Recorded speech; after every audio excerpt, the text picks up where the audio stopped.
আসসালামু আলাইকুম। স্টাডি কিউবের পক্ষ থেকে সবাইকে স্বাগত জানাচ্ছি।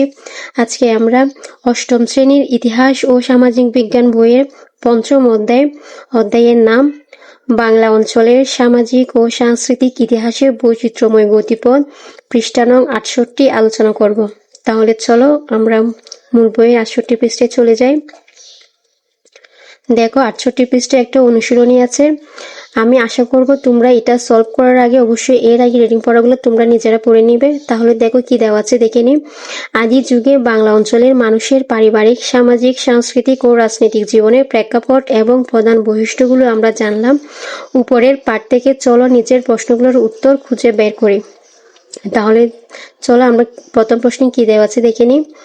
আদি যুগের মানুষের পারিবারিক কাঠামো কেমন ছিল? আদি মানুষরা ছিল শিকারী, সংগ্রাহক। তারা প্রকৃতির সঙ্গে লড়াই করে বেঁচে থাকত। তারা খাবারের জন্য শিকার করত এবং ফল, শাকসবজি এবং অন্যান্য উদ্ভিদ সংগ্রহ করত। এজন্য তারা দলবদ্ধ হয়ে ছোট ছোট গোত্র আকারে বসবাস করত। যেহেতু তারা শিক্ষা, সভ্যতার সংস্পর্শে ছিল না, তাই তাদের পরিবার সম্পর্কে কোনো ধারণা ছিল না। এরপরে চলো আমরা দ্বিতীয় নম্বর প্রশ্নটা দেখে নিই।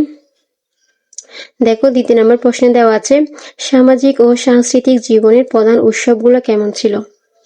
দেখো প্রাচীনকাল থেকে এই অঞ্চলগুলো ছিল কৃষি নির্ভর।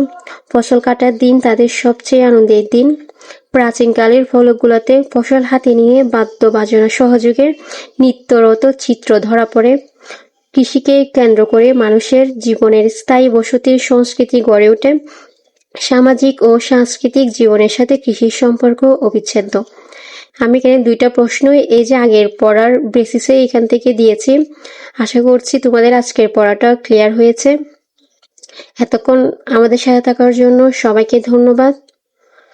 সবাইকে পরবর্তী ক্লাস দেখার আমন্ত্রণ রইল। আসসালামু আলাইকুম।